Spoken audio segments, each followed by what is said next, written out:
Oke, selamat siang ya. Kali ini saya berada di stasiun Pasar Turi bersama Mas Nevi dan akan melihat sejarah lokomotif yang sekarang menjadi monumen statis di stasiun Pasar Turi. Ya, pagi Mas Nevi. Halo, selamat pagi Mas Agung. Balik lagi nih belusukan kita. Iya. Ini B1239 nih Mas. Oke. Ini mereview lokomotif B1239 ya Mas? Iya, B1239. Ini salah satu ini Mas, kita nih. Ini salah satu bukan ya. Ini satu-satunya lokomotif tram tipe tipe lokomotif tram yang paling banyak dibuat di Indonesia era Hindia Belanda. Okay. Ini jumlahnya Mas ya.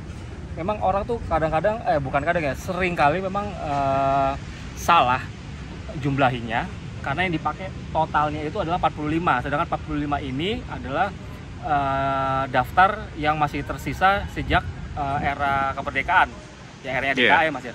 Tapi aslinya kalau ini dirunut sejak SJS pakai 1882 sampai produksi terakhirnya itu di tahun 1910 sama pabrikan di Eropa ya. Iya. Itu totalnya 75 Mas. Totalnya 75. Dia 3 diantaranya ini produksi lokal. Dibuatnya di Balayasa Pengapon punyanya SJS yang di Semarang. Okay. Nah itu mereka bikin sendiri ada 3 totalnya. Tapi lucu ya Mas ya, walaupun ini dibikin di Semarang, yang 3 ini sebenarnya punyanya OJS dulu. Punya OJS ambil ini dari bengkel di Semarang, jadi mereka bikinnya di sana. Nah selain ada SJS Semarang Juwana, lalu ada Pos Java Sute Maskapai, ada 2 unit yang dibeli perusahaan lain Mas, namanya PGSM Purwodadi. Purwodadi Gundi ya. Purwodadi Gundi Sute Maskapai di tahun 1884. Jadi mereka beli unit ini dari BR Peacock. Waktu itu mereka itu punya berkacanya sama SJS kan, karena dekat. Lagi pula juga SJS itu perusahaan tram uap pertama di Hindia Belanda pada saat itu. Jadi berkaca dari pengalaman SJS itu tidak ada kendala sama sekali, akhirnya mereka beli logo yang sama dengan SJS. Jadi total ini aslinya ada 75 unit yang pernah dibuat Mas dari 2 pabrikan. Yang pertama kali bikin itu paling banyak tuh BR Peacock, sedangkan Wexpur itu pernah bikin di tahun 1902 sampai 05. Itu yang beli cuma SJS dari Wexpur. Mungkin karena BR Peacock pada saat itu penuh orderan segala macam, jadi akhirnya dialihkan ke Wexpur berdasarkan license yang mereka punya. Total, kalau boleh tahu total BR Peacocknya berapa Mas? Dari 75 itu? Dari 75 itu lebih banyak kok Mas, sebentar. Ini agak lupa, tapi yang jelas pengadaan ini dari Wexpur itu cuma 3 tahun.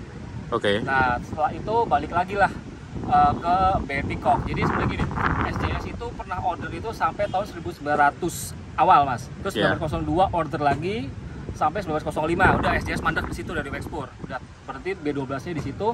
Lalu OJS itu jadi yang terakhir order di Eropa dari BR Peacock. Itu saya ingatku itu tahun 1906 sama ditutup terakhir 1910. Terus yang tadi tak bilang dapat lagi 3 tapi lokal bikinnya di Semarang. Nah lalu yang PGSM tadi, karena PGSM itu kemudian diakuisisi sama SJS di tahun 1892, akhirnya lokomotifnya jadi milik SJS Mas. Itu jadi nomor 23 sama nomor 24. Tapi seiring dengan berjalannya waktu, dari total 75 ini dari 1882 sampai 1923 ya, itu kemudian mulai merotoli satu-satu Mas, mulai tahun 1926 sampai tahun 1939 atau 40. Itu totalnya jadi ada 30 yang sudah akhir. Nah 45 yang masih jalan. Nah, salah satunya ini yang masih tersisa ini B1239. Nah cuman kalau kita ngomongin spesifik masalah B1239, ini aslinya punya SJS kan Mas, tapi baru ke Surabaya itu pasca kemerdekaan. Tahun era B12 dari Semarang itu mulai dibawa ke Surabaya itu pas era agresi militer 46-48 ya? 46 sampai 48 lah. Itu awal mulanya kenapa B12 dari Semarang itu bisa bermunculan sampai di Surabaya. Nah, jadi ceritanya gini Mas, waktu agresi militer Belanda itu lebih tepatnya itu waktu perang 10 November 45 itu, ya kan? Itu kan kemudian kan pasukan sekutu kan masuk ke sini Mas ya. Tapi sebelum itu terjadi, itu sama DKI semua lokomotif itu dibawa semua ke beberapa tempat lah Mas. Ada ke arah Lumajang atau Jember sana atau Kalisat ya. Lalu ada ke arah Cepu sama ke arah Kartosono dan Madiun. Nah, yang ditemukan sama pasukan sekutu pada saat itu cuman beberapa lokomotif, ada 2 atau 3 B12 sama 2 lagi lokomotif D14, tapi itu semua dalam keadaan rusak. Nah yang B12 ini waktu itu ditemukan cuma 3 tapi bisa diperbaiki. Nah yang 2 ini D14 kalau seingatku itu udah rusak parah, nggak bisa diperbaiki. Jadi mau tidak mau karena segala fasilitas bengkel yang di sini di Surabaya ini ya bengkel Sawahan, bengkel di Wonokromo Kota, lalu juga bengkel Balai Yasa Gubeng itu tidak bisa dipakai dengan maksimal karena rusak perang itu Mas.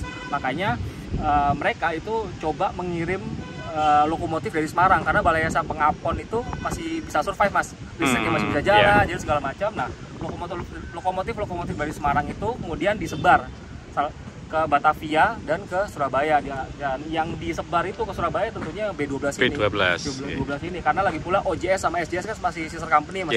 Jadi masalah inventaris unitnya masih gampang lah itu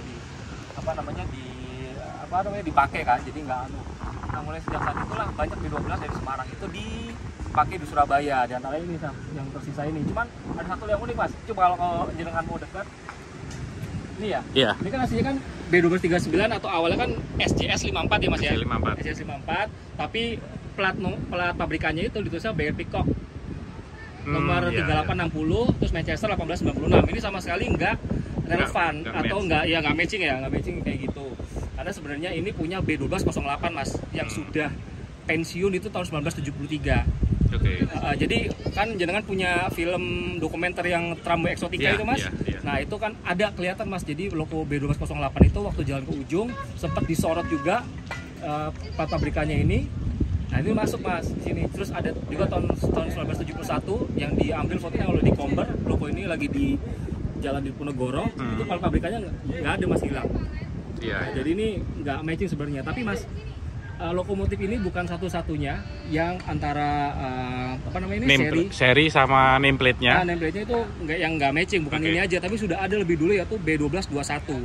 Nah, di B1221 itu kan aslinya mulai dinasnya tahun 1884 ya Mas ya. Nah, tapi nameplate-nya itu tahun 1900. Nah, itu sama sekali nggak matching. Mungkin karena ini jadi barang pajangan Mas ya, sehingga kelengkapannya atau dari segi kosmetiknya, makanya lah yang penting ditempel aja, jadi seakan-akan ini kembali ke sedia kala, padahal tidak matching sama sekali. Jadi begitu Mas. Nah, kalau ini sejak kapan sih Mas jadi monumen? Ini sebenarnya itu jadi monumen tuh sejak 28 September tahun 1973 Mas. Tapi awalnya bukan di stasiun Pasar Turi. Awal dulu di kantor eksploitasi timur PJKA yang di depannya stasiun Semut. Itu kalau nggak salah ada fotonya di NVBS ya Mas? NVBS punya fotonya itu. Kalau nggak salah itu di jepretnya tahun 70-an akhir ya Mas ya? Dulu warnanya hijau, bukan hitam kayak gini, tapi hijau itu nggak tahu kenapa Mas ya diwarnain hijau. Tapi kalau mau balik lagi ke era kolonial, memang awalnya itu lokomotif tram uap yang ada di sister company itu juga kebanyakan warnanya hijau Mas. Hijau lalu juga ada listnya tuh, stripnya tuh gold, emas. Nah, jadi kayak gitu. Nah, kenapa sih Mas lokomotif tram itu cuman 2 gandarnya nih, berpenggerak itu? Karena medannya yang dipakai di jalur-jalur tram di Semarang lalu Surabaya itu kan cenderung datar Mas. Jadinya cuman pakai 2 penggerak roda utama ini, khusus jalur datar aja. Tapi sebenarnya ini pun juga bisa dibuat untuk jalur perbukitan ya Mas ya? Kayak perbukitan memang Blora Rembang atau Blora Cepu. Tapi kan tidak pada fungsi yang maksimal ya Mas. Kan. Jadi karena itu kan punya radius tikungannya juga lumayan tajam, lalu juga menanjak, tapi mungkin aja pada saat itu cuma dipakai untuk rangkaian barang atau yang sifatnya itu lebih ringan lah, barang yang bukan yang terlalu panjang dan terlalu berat kan. Berarti kalau untuk angkutan minyak nggak mungkin? Angkutan minyak itu mungkin nggak mungkin, tapi tergantung medannya Mas. Tergantung medannya. Kalau di foto mantingan itu Mas kita bisa lihat kan, itu kan rangkaiannya kan tidak full kayu toh, tidak full minyak toh, karena mungkin ya bobotnya itu tonasenya mereka nggak kuat kan. Nah, karena yang dipakai untuk jalur perbukitan kayak Rembang ke Blora via Mantingan itu dan Blora ke Cepu itu kan ada C19 kan, yang pakai 3 roda penggerak itu dari Hartman kalau nggak salah seingatku ya. Pengadanya kan sudah ada sejak 1890-an akhir sampai 1900-an awal. Nah Mas, ini ada lagi Mas yang satu yang unik Mas. Ini ternyata B12 itu pakai 2 kopler atau 2 perangkai Mas sebelumnya. Ini ya. Nah kan itu kan yang masih kesisa itu kan kopler ganco Mas, atau pakai kopler hook kan. Nah bawahnya itu aslinya itu juga kopler Mas, kopler bell mouth atau mulut lonceng. Nah kalau Mas Agung ingat, kita pernah ke pabrik Tasik Madu, ada di Breda itu. Breda kan ada 2 lubang tambatan kan itu. Nah aslinya modelnya juga seperti ini Mas. Jadi Berarti yang asli itu yang bawah ini ya? Dua-duanya ini asli mas, karena gini, B12 itu pertama kali ada itu pakai kopler yang tipe di bawah itu, tapi itu tipe bawahnya udah dicopot koplernya mas, perangkainya itu dicopot, tinggal tambatannya aja. Nah itu aslinya cuma satu alat perangkai, tapi kemudian di akhir 1890-an atau 1898 mas, karena mereka itu kemudian ada kerjasama dengan beberapa perusahaan seperti NIS, dan NIS tidak pakai perangkai model bell mouth atau mulut lonceng itu, jadi mereka itu kemudian mulai diinstal lah itu perangkai kopler yang sejenis dengan NIS, karena perpindahan gerbongnya nanti lumayan rumit mas kalau perangkainya beda. Untuk lebih memudahkan transloading ya mas? Ya betul, transloading itu mas, jadi ya istilahnya cuma logonya aja yang dipecah, rangkainya nanti diganti lagi logo dengan perusahaan lain, gitu mas. Itu mulai ada dengan penggunaan kayak gini tuh mulai tahun 1900 sampai 1906 mas. Jadi ada rantai pengamannya, ada koplernya begini. Nah itu mulai diinstal, ada dua itu sejak 1900 untuk lokomotif generasi awal yang pakai perangkai tipe bell mouth. Nah ditambah koplernya itu tahun 1900-an. Tapi yang yang diproduksi dari pabrikan di era 1900 sudah disematkan langsung dua begini. Jadi yang Breda itu, yang di Tasikmadu itu, yang si Don itu, ya begini juga aslinya awalnya dulu begitu. Karena aku punya OJS kan mas, OJS juga sama sejak 1890-an akhir juga, kemudian mereka install dua perangkai itu. Gitu. Terus yang menarik lagi apa mas ya ini? Yang menarik lagi itu, ini mas, kita ke sini. Karena kan memang banyak hal yang belum terekspos ya. Nah ini mas, nanti kalau jenengan kan suka lihat ya mas ya, ada B12 yang pintu smoke boxnya itu yang kotak begini, ada yang bundar juga. Iya. Nah itu bedanya mas, karena ketelnya itu udah diganti mas, sudah ada pergantian ketel yang dilakukan di Jawa lah ketika mereka sudah operasional kan. Dan ketelnya diganti, ketelnya itu kelihatan lebih panjang kalau yang ada bunderannya, pintunya tuh modelnya bundar begitu. Jadi ketelnya sampai maju ke sini. Nah ini beda, modelnya ini kotak begini aja. Contohnya ada di B1208. Nah itu ada pintu smoke boxnya di mana ketelnya itu kelihatan lebih panjang sampai maju ke sisi moncong depannya ini. Oh iya. Oke mas. Ini begitu. Oke mas. Yang ini yang menarik lagi apa mas ya? Ini mas, jadi atap kabinnya itu kan dilapisi kayu mas. Nah, itu untuk meredam panas mas fungsinya, karena kita kan di iklim tropis ya mas, jadi panas banget. Tentunya untuk meredam panasnya langsung turun, nah itu dilapisi dengan kayu. Nah, jadi begitu mas. Terus kelebihan ini kalau kita sampai lagi mas. Kelebihannya ini, walaupun pintunya cuma satu ya mas, tapi logonya ini tidak butuh diputar di turntable, karena dia punya dua sisi yang sama kan. Jadi jadi cuma ibaratnya ini kayak cuma maju mundur aja. Ya. Juga begitu. Bagian depannya yang mana mas ya? Bagian depannya harusnya ini masinisnya di sini mas, masinisnya di sini. Nanti bagian depannya harus sebenarnya ke sana. Sebenarnya ke sana ya. Oh, arahnya berarti ke sana ya? Arah majunya ke sana. Arah majunya iya benar ke sana sih, karena kemudian stokernya ada di sebelah kanan kan untuk ngisi kayu. Bantu isi kayu bantu isi kayu sih itu. Tapi ini kan loko-loko jenis gini itu kan nggak bisa menempuh jarak jauh ya? Jarak jauh karena keterbatasan air sama kayu mas. Kayunya. Makanya itu lokomotif tram kan jalannya kan kebanyakan kan ya jarak dekat aja kan. Iya. Jarak dekat aja, jarak tempuhnya itu yang nggak bisa jauh. Nggak bisa jauh. Terus mas, aslinya yang bawah ini rodanya ini nggak kelihatan mas, karena dulu aslinya ada covernya. Aslinya ada covernya. Nanti coba Mas Agung bisa cek di buku BR Peacock. Itu ada foto pabrikannya waktu itu. Nah ini atau sebutnya skirt ya, atau kalau di Indonesia itu harfiahnya memang rok ya mas, tapi sebenarnya ini cover rodanya. Nah kenapa dipakai cover roda? Nah itu kalau misalkan di jalan itu meminimalisir resiko kecelakaan mas, misalnya kayak nabrak nabrak manusia, lalu juga nabrak hewan-hewan, itu biar nggak masuk atau ke pelindes di dalam roda itu aslinya. Tapi kemudian waktu operasional mas ya, waktu operasional itu kan lumayan susah mas untuk ngelumasin ini kayak batang engkol segala macam kan harus dikasih oli untuk pelumas ya mas. Nah karena itu harus bongkar pasang, akhirnya kemudian oleh SJS dan OJS itu kemudian dibuka lah. Covernya itu berarti sama kayak B16 ya? Sama. Hampir mirip-mirip modelnya. B16 yang di Inka. Oh iya harusnya begitu. Sampai bawah tuh semua ketutup rodanya. Iya.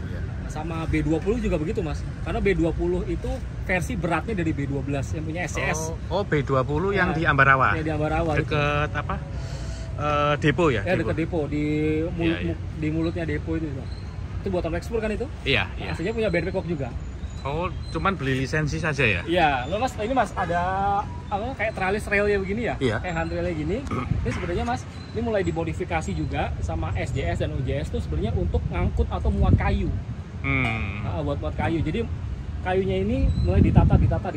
Nah, ini sebagai apa namanya pembatasnya biar dia nggak keluar, nggak keluar atau ya? jadi kayak semacam basket atau keranjang gitu loh Mas. Iya. Nah, gitu. Jadi kemungkinan Mas ya, kemungkinan pada saat itu memang arahnya ke sana untuk maju ya Mas. Tapi karena ini jadi bagian belakangnya, kemudian arah majunya tuh ke sana. Iya, Gitu. iya.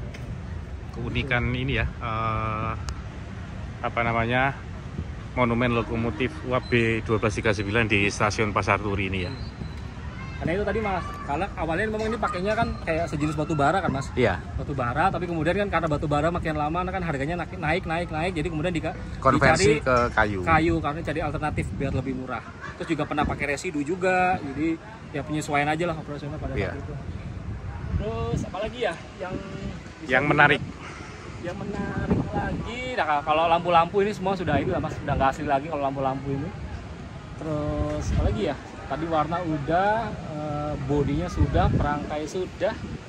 Lalu, oh ya, ini sejak apa di Pasar Turi? Ini ada di Pasar Turi sejak medio atau pertengahan 1990-an Mas. Jadi kan kantor eksploitasi timur PJK itu kan kemudian kan dirubuhkan kan, diganti ruko-ruko itu. Nah kemudian ini dimonumenkan di Pasar Turi karena ini ada historisnya Mas, ada latar belakangnya. Jadi karena dulu kan relnya lewat sini Mas. Rel OJS ya? Rel OJS-nya kan lewat sini kan, berhentinya di sekitar sini nih. Di sini, terus nanti dia baru ke arah sana tuh, ke arah ke Bonrojo sampai dengan ujung, yang sana sampai Wonokromo Kota. Nah ini jalurnya sudah ada sejak tahun 1916.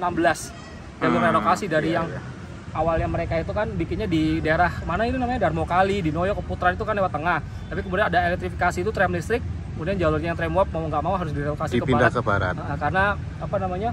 Karena tram uap kan itu rangkainya bisa kalau jam sibuk Mas itu bisa 6 sampai 8 menit. Bukan, panjangnya 8 kereta lah, ada 8 gerbong, 6 sampai 8 gerbong kan. Yeah. Jadi kalau misalkan itu lewat tengah itu ganggu lalu lintas dan makan space juga. Oh, makanya kalau tram listrik itu cuman hanya 2-3 rangkaian. Iya, 2-3 rangkaian karena itu tadi Mas ganggu terus bikin macet. Lalu juga polusinya juga asapnya kalau lewat tengah kota kan juga ganggu juga kan Mas. Iya. Mau nggak mau ya harus digeser sama tram listriknya ke lewat tengah kota. Gitu. Itu mulai 1916 lah ada di Pasar Turi dan jalur double track. Jalurnya dari Wonokromo Kota sampai ke Kebonrojo itu udah full double track Mas. Tapi untuk jalur dari Kebonrojo sampai dengan ujung itu tetap single track karena jalannya di situ kecil kan. Mulai dari mungkin jalan stasiun itu yang di Semut, lalu ke jalan Waspada, lalu jalan Sasak dan segala macam itu kan jalannya sempit. Ya kan space-nya nggak cukup makanya dibikin tetap single track. Ini trasenya atau tracknya itu kalau untuk loko uap di pinggir jalan atau di tengah Mas? Di pinggir jalan. Di pinggir jalan. Beda sama tram ya? Tram kan di tengah. Iya, tram kan di tengah. Itulah, jadi begitu. Terus apa lagi ya? Oh iya, ini Mas, apa namanya? Kabinnya nih ya. Untuk kabinnya ini untuk yang generasi awal Mas, untuk generasi awal sebenarnya itu model kabinnya tuh beda ya Mas ya. Model kabinnya yang generasi awal tuh sebenarnya itu cuma pakai tiang ini Mas, tiang yang kecil ini. Itu generasi awal begini. Cuma untuk generasi yang sudah setelah itu era mungkin 1890-an OJS pernah pertama kali pakai itu modelnya sudah pakai gini nih Mas. Begini. Lebih tebal gitu. Ada dindingnya kayak gini. Berarti kalau awal-awal dulu pakai tiang ya? Iya, pakai tiang, sederhana banget.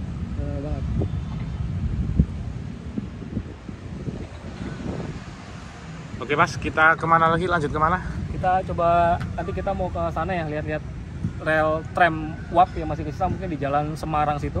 Masih ada sisanya masih ada lah, nggak banyak tapi kayaknya masih kelihatan. Oke, terima kasih Mas Nevi, kita lanjut di explore berikutnya.